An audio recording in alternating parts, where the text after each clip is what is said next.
Hello दोस्तों, आप सभी का स्वागत है मेरे चैनल नेताम गुरुजी वर्ल्ड में। आज हम देख रहे हैं 26 दिसंबर रेलवे टेक्निशियल में पूछे गए प्रश्नों के एनालाइज। आप इस वीडियो को पूरा देखें। अगर वीडियो अच्छा लगे चैनल को जरूर सब्सक्राइब करें। आज का पहला प्रश्न है, तारों का टिमटिमाना किसके कारण होता है? तो होता है अपवर्तन के कारण। किसके कारण होता है? अपवर्तन के कारण। अपवर्तन दो प्रकार के होता है। पहला होता है प्राकृतिक अपवर्तन, प्राकृतिक अपवर्तन होता है। दूसरा होता है कृत्रिम अपवर्तन। ठीक है, क्या होता है? दूसरा कृत्रिम अपवर्तन होता है। ठीक है। सूर्य की प्रकाश हमारे पृथ्वी तक पहुंचने में कितने समय लगाती है? तो 8 मिनट 8 मिनट 20 सेकेंड लगाती है। याद रखिएगा, 8 मिनट 20 सेकेंड लगाती है। ठीक है। नेक्स्ट प्रश्न है, रासायनिक दृष्टि से वाटर ग्लास क्या है? तो वाटर ग्लास है एक सोडियम सिलिकेट है। क्या है? सोडियम सिलिकेट है। सोडियम सिलिकेट का रासायनिक सूत्र होता है NaSiO3 होता है। ठीक है, याद रखिएगा, बहुत ही महत्वपूर्ण है। नेक्स्ट प्रश्न है, मानव शरीर में कितने युग्मक पाए जाते हैं? तो मानव शरीर में 2 युग्मक पाए जाते हैं। ठीक है, पूछा गया प्रश्न है आज का। और युग्मक क्या होता है? तो युग्मक होता है सेक्स सेल होता है। कैसा होता है? सेक्स सेल होता है। ठीक है। नेक्स्ट प्रश्न है, मानव शरीर में मास्टर ग्रंथि क्या कहलाती है? तो मास्टर ग्रंथि कहलाती है पिट्यूटरी ग्रंथि कहलाती है। ठीक है। अब पिट्यूटरी ग्रंथि को क्या कहते हैं? तो मास्टर ग्लैंड कहा जाता है। मास्टर ग्लैंड ग्लैंड कहा जाता है। याद रखिएगा। अगर वीडियो अच्छा लगे मेरे भाई और बहनों, तो आप मेरे चैनल को जरूर सब्सक्राइब करें। ऐसे ही प्रतिदिन एनालाइज वीडियो पाने के लिए, जीके जीएस के वीडियो पाने के लिए, जो आपके एग्ज़ाम के लिए बहुत ही हेल्पफुल हो सके। ठीक है। नेक्स्ट प्रश्न है, अपराजिता कानून किस राज्य में लागू की गई है? लागू की गई है। ठीक है, बताइए। तो अपराजिता कानून पश्चिम बंगाल में लागू की गई है। और किस लिए लागू की गई है? तो बलात्कार बलात्कार व यौन अपराध को रोकने के लिए, यौन अपराध को रोकने के लिए लगाई गई है, जिससे कठोर से कठोर सजा का प्रावधान बनाया गया है। ठीक है। नेक्स्ट प्रश्न है, निकट दृष्टि दोष वाले की आंखों के चश्मे में लगे होते हैं। तो कौन से दर्पण लगे होते हैं? कौन से लेंस लगे होते हैं? तो अवतल लेंस लगे होते हैं निकट दृष्टि दोष वाले लोगों के आंखों के चश्मे में। ठीक है। लेंस कितने प्रकार के होते हैं? तो लेंस 2 प्रकार के होते हैं। पहला होता है उत्तल लेंस, दूसरा होता है अवतल लेंस। ठीक है। और अवतल लेंस को क्या कहा जाता है? तो अवतल लेंस को अपसारी लेंस भी कहा जाता है। ठीक है, ये सब चीज़ याद रखिए, कुछ भी आ सकता है प्रश्नों में। ठीक है। नेक्स्ट प्रश्न है, 2024 का major Dhyanchand life time achievement पुरस्कार को अब किस नाम से दिया जाएगा? बताइए, बहुत ही महत्वपूर्ण प्रश्न है। तो इसे दिया जाएगा अब अर्जुन लाइफ टाइम अवार्ड के नाम से दिया जाएगा। ठीक है। मेजर ध्यानचंद अवार्ड की स्थापना कब हुई थी? तो इसका स्थापना हुआ था सन 2002 में। कब हुआ था? सन 2002 में हुआ था। प्रथम मेजर ध्यानचंद पुरस्कार पाने वाले कौन थे? वो थे साहूराज जी। साहूराज जी थे, जो हॉकी खेल से संबंधित थे। ठीक है। अगर वीडियो अच्छा लगे मेरी डिटेल वीडियो बताने में, तो आप जरूर चैनल को सब्सक्राइब करें ऐसे ही वीडियो पाने के लिए। नेक्स्ट है, चावल पकाने में सबसे अधिक समय कहाँ लगेगा? ये सभी प्रश्न आज पूछे गए हैं 26 दिसंबर टेक्निशियल के एग्ज़ाम में रेलवे द्वारा। तो चावल पकाने में सबसे अधिक समय कहाँ लगेगा? तो वो लगेगा माउंट एवरेस्ट में। ठीक है। माउंट एवरेस्ट की ऊंचाई कितनी है? तो माउंट एवरेस्ट की ऊंचाई है 8,840 मीटर। ठीक है। माउंट एवरेस्ट का दूसरा नाम क्या है तिब्बती भाषा में? तो है चोमो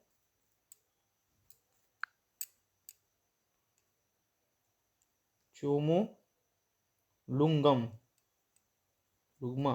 ठीक है, चोमो लुग्मा। इसका मतलब क्या होता है? इसका अर्थ होता है विश्व की देवी माँ। विश्व की देवी माँ। ठीक है, ये तिब्बती लोगों के भाषा के अनुसार है। नेक्स्ट प्रश्न है, भ्रष्टाचार 2023 सूचांक में भारत के कितने स्थान थे भ्रष्टाचार में 2023 के अनुसार? तो इसका सही आंसर है भारत के 93 नंबर में थे। ठीक है, 2023 में, और 2022 में थे भारत का स्थान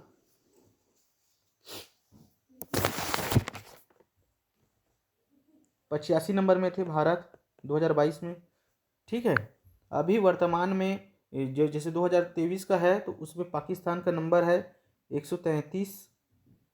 ठीक है, और चीन का नंबर है 76 2023 में। ठीक है, ये पाकिस्तान का हो गया, ये पाकिस्तान का हो गया और ये चाइना का। ठीक है, याद रखिएगा। उसी प्रकार 1995 से लेके 2023 तक भारत में भ्रष्टाचार की औसत दर कितनी थी? तो वो है 77.41%। ठीक है, नेक्स्ट प्रश्न है, मानव शरीर में हड्डियों की कुल संख्या कितनी है? मानव शरीर में हड्डियों की कुल संख्या कितनी है? तो वो है 206। ठीक है, कितनी हड्डियां हैं? 206 हड्डियां हैं। और हमारे शरीर में सबसे छोटी हड्डी कौन सी है? तो वो है स्टेपीज। स्टेपीज है, जो कहाँ पाई जाती है? कान में पाई जाती है। ठीक है, हमारे शरीर की सबसे छोटी हड्डी कौन सी है? स्टेपीज है, और वो कहाँ पाई जाती है? कान में पाई जाती है। बार बार पूछे जाने वाला प्रश्न है। और हमारे शरीर की सबसे बड़ी हड्डी कौन सी है? वो फीमर है। कौन सी है? फीमर है। और फीमर कहाँ पाई जाती है? तो जांग में पाई जाती है। ठीक है, याद रखिएगा। अगर वीडियो अच्छा लगे चैनल को जरूर सब्सक्राइब करें, लाइक करें, कमेंट में अपना राय जरूर बताएं। नेक्स्ट है, बल का एसआई मात्रक क्या होता है? बताइए इसका सही आंसर क्या होगा? तो बल का एसआई मात्रक होता है न्यूटन। ठीक है, उसी प्रकार दाब का मात्रक क्या होता है? दाब का मात्रक होता है पास्कल। याद रखिएगा। ऊर्जा का मात्रक होता है जूल। ठीक है, उष्मा का मात्रक होता है जूल। ठीक है, और ताप का मात्रक क्या होता है? ताप का मात्रक होता है केल्विन। ठीक है, ये सभी चीज़ आप याद रखिएगा। प्रश्न क्रमांक 12 है, प्रकाश की खोज किसने की थी सर्वप्रथम? तो प्रकाश की खोज सर्वप्रथम किसने की थी? रोमर ने की थी। ठीक है, और कब की थी? तो सन 1676 में की थी। याद रखिएगा। नेक्स्ट प्रश्न है, रासायनिक कारखानों में विरंजक चूर्ण को किस रूप में प्रयोग किया जाता है? तो ऑक्सीकारक के रूप में प्रयोग किया जाता है। ठीक है, और जल का सूत्र क्या होता है? जल का सूत्र होता है H2O। ठीक है, याद रखिए, जल का सूत्र क्या होता है? H2O होता है। नेक्स्ट प्रश्न है, पेप्सिन एंजाइम कहाँ से स्रावित होती है? तो पेप्सिन एंजाइम जो होता है पेट के गैस्ट्रोइक ग्रंथियों की मुख्य कोशिकाओं से स्रावित होता है। याद रखिएगा। नेक्स्ट प्रश्न है, मनुष्यों की पसलियों की संख्या कितनी है? हमारे शरीर में पसलियों की संख्या कितनी है? वो है 12 जोड़ी है। ठीक है, और पसलियों को जोड़ने वाली हड्डी को क्या कहा जाता है? उसे कहा जाता है स्टोनॉर्म बोन कहा जाता है, जो हमारे पसलियों को जोड़ता है। पसलियों को जोड़ने वाले हड्डी को क्या कहा जाता है? तो स्टोनॉर्म बोन कहा जाता है। ठीक है, अगर वीडियो अच्छा लगे भाई मेरे, तो चैनल को जरूर सब्सक्राइब करना, लाइक करना, शेयर करना दोस्तों के बीच में, और कमेंट में अपना राय जरूर बताना कि वीडियो कैसा लगा है। ठीक है, ऐसे ही प्रतिदिन डिटेल वीडियो पाने के लिए। UNEP का पूर्ण रूप क्या है? वो है संयुक्त राष्ट्र पर्यावरण कार्यक्रम। ठीक है, संयुक्त राष्ट्र पर्यावरण कार्यक्रम होता है। इसके संस्थापक कौन है? तो इसके संस्थापक हैं मॉरिस स्ट्रांग है। कौन है? मॉरिस स्ट्रांग जी हैं, संयुक्त राष्ट्र पर्यावरण कार्यक्रम के संस्थापक हैं। और इसका स्थापना कब की गई थी? तो 5 जून 1972 को की गई थी। और कहाँ की गई थी? तो नॉर्वी केनिया में की गई थी। नॉर्वी केनिया में। ठीक है, याद रखिएगा। और सभी एग्ज़ामों के लिए महत्वपूर्ण वीडियो पाने के लिए आप हमारे चैनल को ज़रूर सब्सक्राइब करें। ठीक है, जीके जीएस से रिलेटेड। नेक्स्ट प्रश्न है, इलेक्ट्रॉन का आवेश कैसा होता है? इलेक्ट्रॉन में कैसा आवेश होता है? ये भी प्रश्न आज पूछा गया है। तो इलेक्ट्रॉन में ऋणात्मक आवेश पाया जाता है। ठीक है, इसमें माइनस चार्जिंग होता है। और इलेक्ट्रॉन की खोज किसने की है? तो इलेक्ट्रॉन की खोज जे थॉमसन ने की है। ठीक है, याद रखिएगा। मज़े से पढ़ते हैं तो याद भी रहना चाहिए। ऐसा नहीं है कि इलेक्ट्रॉन में कौन सा आवेश होता है तो ऋणात्मक आवेश होता है, चलो हटो, ऐसा नहीं है। उसके बारे में कुछ पता होना भी चाहिए ना कि कौन क्या किया, कैसा है। ठीक है, अगर वीडियो अच्छा लगे तभी मेरे चैनल को सब्सक्राइब कीजिए, लाइक कीजिए, शेयर कीजिए। नेक्स्ट प्रश्न है,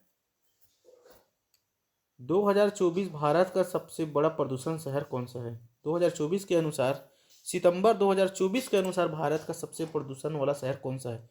वो है दिल्ली। और दिल्ली क्या है? भारत की राजधानी है।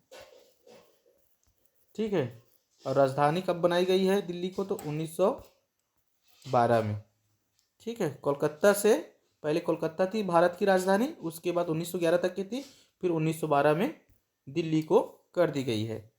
ठीक है, नेक्स्ट प्रश्न है, जूल किन दो मात्रकों की राशि है? तो जूल जो है कार्य और ऊर्जा, दो मात्रकों की राशि है। नेक्स्ट है, मनुष्य शरीर में कितने गुणसूत्र पाए जाते हैं?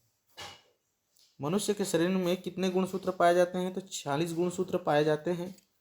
ठीक है, गुणसूत्र कितने प्रकार के होते हैं? तो गुणसूत्र होते हैं दो प्रकार के भाई लोग, आटोसोम